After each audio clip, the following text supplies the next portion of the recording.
Welcome to the Stream DMV podcast. I'm Karim on the stream, and we're here with our guest, Mr. Carltaise Ransom of Carltaise Ransom Films. How are you today? I'm great. I'm excited to be here. All right, excellent. Well, tell us a little bit about yourself. Well, I'm a Baltimore native son of Baltimore. Over East or over West?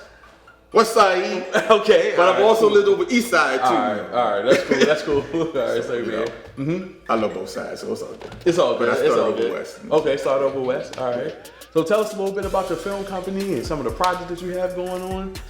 Okay. Well, my very first film is called Speak It Real. Was shot back in 2009. Okay. Which is about a strong black family unit and everything, which is very important to be portrayed, to portray strong black families. You know, with the father and the mother and both sides of the family, with both sides of grandparents and all that.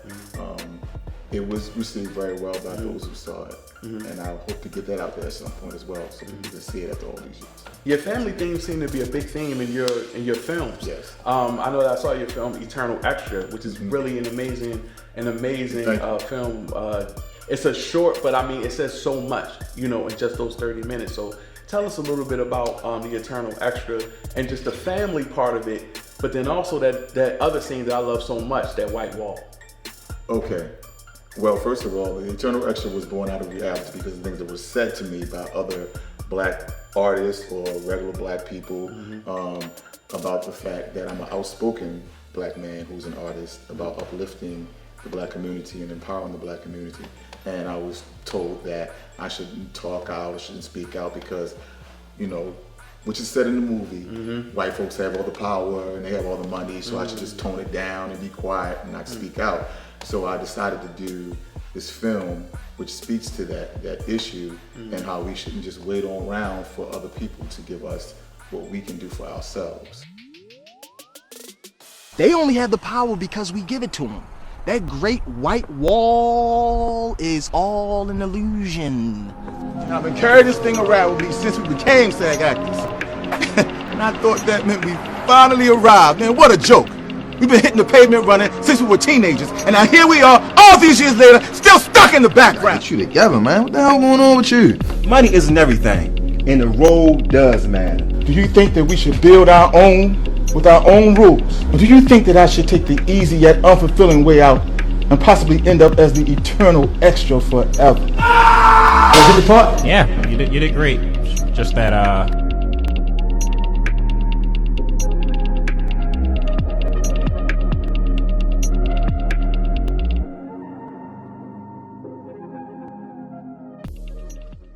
The white wall in the film is representative of how a lot of our people feel that we have to impress this white wall or impress the society, representative of Caucasian folks.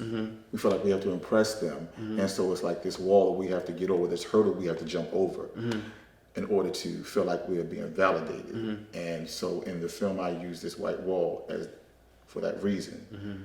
This hurdle that the character Joe feels like he has to get over to impress the white wall before he can feel good about who he is as an actor and as a man. I'm not going to tell everybody how it ends up. You're going to have to check it out.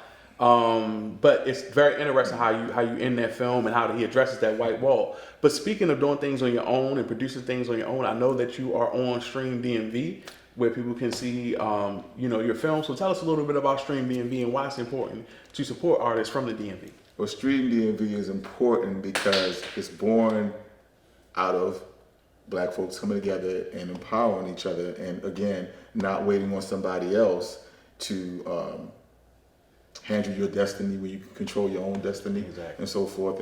And Baltimore, there's a whole lot of talent in the DMV area, not just Baltimore. There's a whole lot of talent here.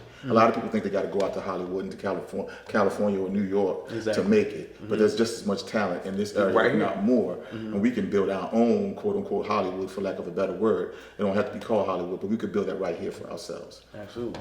So that's why Stream DMV is very important, because there's a lot of talent here that needs to be seen. It is. So tell us a little bit more about some of your other films that you have that are coming out, some of your more.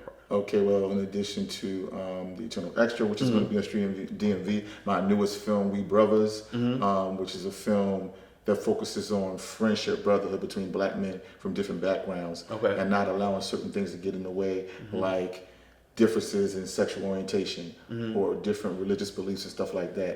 It focuses on strong black love between black men and black women, and also it shows a strong, healthy relationship between two black men that's not stereotypical of what you see when you normally see quote-unquote homosexual characters portrayed. It's not a stereotypical thing at all. Okay. Because normally they focus on the stereotypes. And I'm not saying anything against the stereotypes, but some of us get tired of seeing that because we don't feel like shows like, nothing against P-Valley or Pose, but those shows don't represent a lot of us.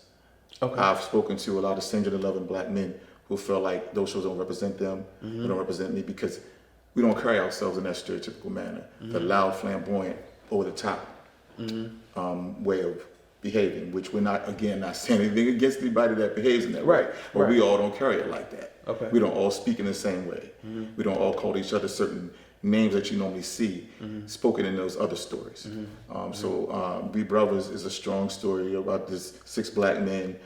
Two of them are heterosexual black men who are in strong relationships with black women, who you clearly can see are black women. And that's important. It's not racially ambiguously looking. You can clearly see that they're sisters. They're in strong relationships with black women. And then you have 3 single and loving brothers from different parts of the world. That's another thing in We Brothers, because three of the brothers are born from the States, right? And one was born in Africa, in Ghana. Another one was born in the Caribbean, in Jamaica, and another one was born in the UK, which is another thing that makes We Brothers stand out, because it shows a brotherhood from black men from different parts of the world, that we're still brothers, being black men no matter where we're from in this world. And that's important, especially now, to make those connections, especially around being black, because we all are being affected. We all are being impacted by racism, sexism, by the decisions that are being made by certain courts in this land and everything. So it's important for us to unite around the things that we can unite with, and that's definitely being black and moving forward, and not just paying attention to stereotypes, but what we have in common, not what divides us per se, because we're different. Absolutely. Well, thank you for sharing that. But no, go ahead. And what started me on my journey of creating my own films, I never really wanted to wait around for other people anyway. But I've been in other people's independent films and so forth. But one of the things that got me on this journey, because things that happened to me personally, being targeted just because I'm black, going through police brutality and being arrested, and having to spend the night behind bars because they wanted to fulfill a quota of arresting innocent black men. And that's something people don't talk about. Right. Absolutely. So when that happened to me, for lack of a better word, it awoke the roar in me, the lion in me. At first I was this quiet little church boy mouse singing on the church choir at that time when this happened to me. But it awoke the lion in me to be a fighter for our people and to use my artistry to do that. And that's important. That's important to use your art. Yeah. Appreciate you definitely sharing your story, sharing your films on Stream DMV. So if people want to find out more about you, do you have Instagram, anything like that? Well, I have quite a few Instagrams because I have different projects. Well, it's Kingtaise, Kingtaise, actor, singer, writer. Actor _ singer _ writer. All right.